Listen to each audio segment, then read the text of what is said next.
आखिर अजीत सरकार के बदन पर 107 गोलियां किसने बरसाई? आखिर अजीत सरकार की हत्या की साजिश किसने रची थी?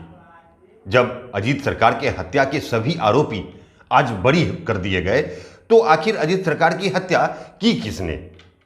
आज भले ही अजीत सरकार की मौत हो गई हो, लेकिन उनकी हत्या किसने की, यह सवाल आज भी जिंदा है।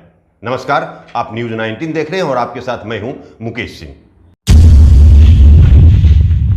ठीक 24 बरस पहले पूर्णिया शहर के गंगा दार्जिलिंग सड़क पर AK-47 की गोलियों से थर्रा उठा था।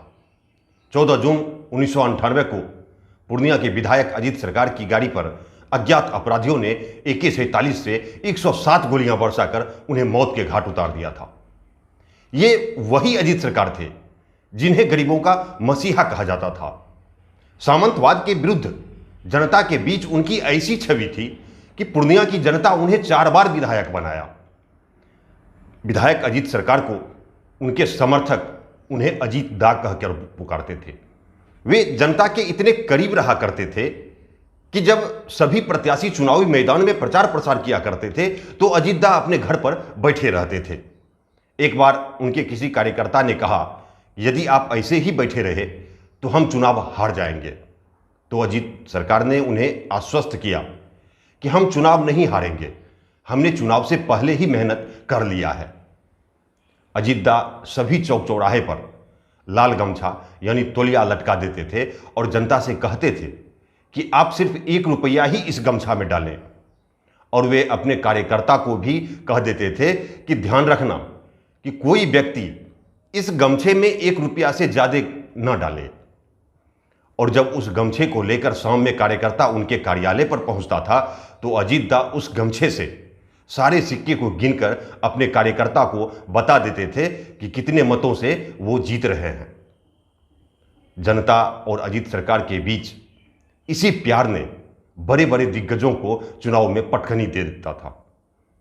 अजीत दा सड़क से लेकर सदन तक जनता की आवाज हुआ करते थे।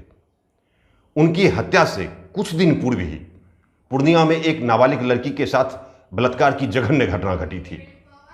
उस घटना में डॉक्टर ने जो मेडिकल रिपोर्ट दिया था, उस रिपोर्ट को अजीत सरकार ने गलत ठहरा दिया और उस गलत रिपोर्ट को लेकर विधानसभा में अजीत सरकार ने तीखा सवाल किया सरकार से। और सरकार की तरफ से सवाल का जवाब मंत्री कुमुद रंजन झा दे रहे थे। और यह संयोग ही था कि जिस डॉक्टर ने गलत रिपोर्ट दिया था वो डॉक्टर मंत्री कुमुद रंजन झा की बहन थी। सरकार की तरफ से दिए गए जवाब को सुनकर अजीत सरकार भावुक हो गए और उन्होंने सदन में अपना कुर्ता फाड़ते हुए कहा कि अब मैं अपने क्षेत्र जाकर क्या कहूंगा, मैं अपनी जनता को क्या जवाब दूंगा।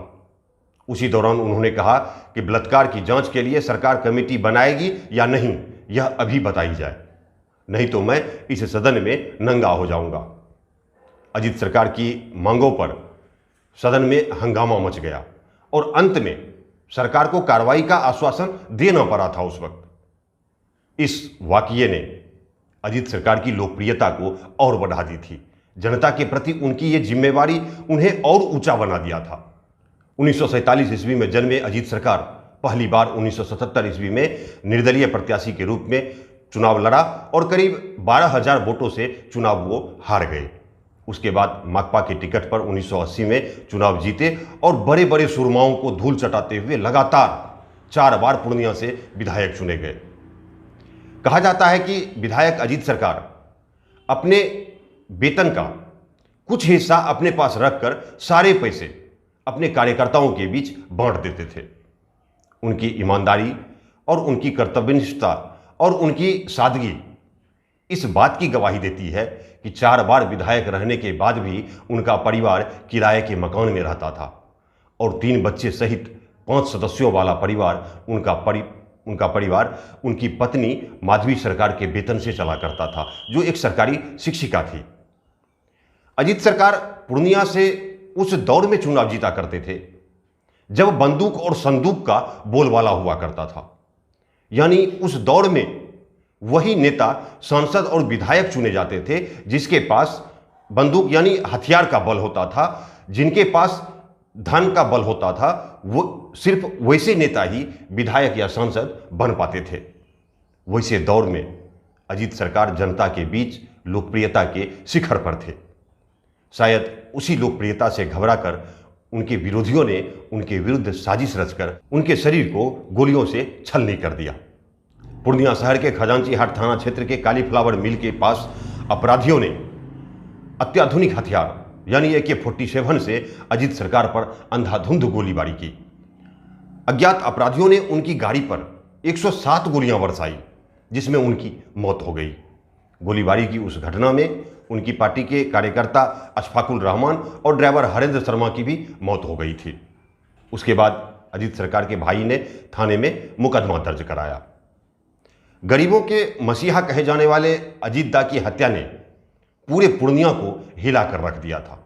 सभी दुकानें स्वतः बंद कर दी गई, सभी बाजारें स्वतः बंद हो गए, यातायात ठप हो गया। उनकी लाश को रोककर जनता उग्र आंदोलन करने लगी। आंदोलन इतनी उग्र थी कि उस वक्त बिहार के पूर्व मुख्यमंत्री लालू प्रसाद यादव को स्वयं हेलीकॉप्टर से आना पड़ा था। उसके बाद उस मामले को सरकार ने CBI को सौंप दी। हत्याकांड के मामले की जांच करते हुए CBI ने उस समय के पूर्णिया के सांसद राजेश रंजन उर्फ पप्पू यादव, राजन तिवारी, अनिल यादव, अमर यादव और हरीश चौधरी पर केस दर्ज किया। और उस मामले की सुनवाई के दौरान 61 गवाहों में से 23 गवाह मुकर गए।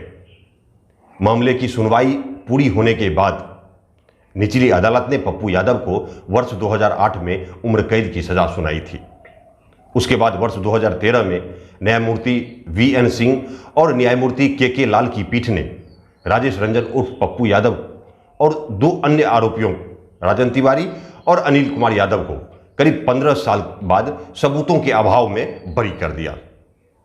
आज भले ही हर कदम पर पूर्णिया की जनता अजीत सरकार को याद करती है, आज भले ही उनकी समाधि पर हर साल हजारों की संख्या में उनके चाहने वाले पहुंचते हों, आज भले ही उनके कार्यकर्ताओं ने उनकी हत्या को शहादत का दर्जा दिया हो, लेकिन ये सवाल आज भी जिंदा है कि आखिर अजीत सरकार की हत्या किसने की।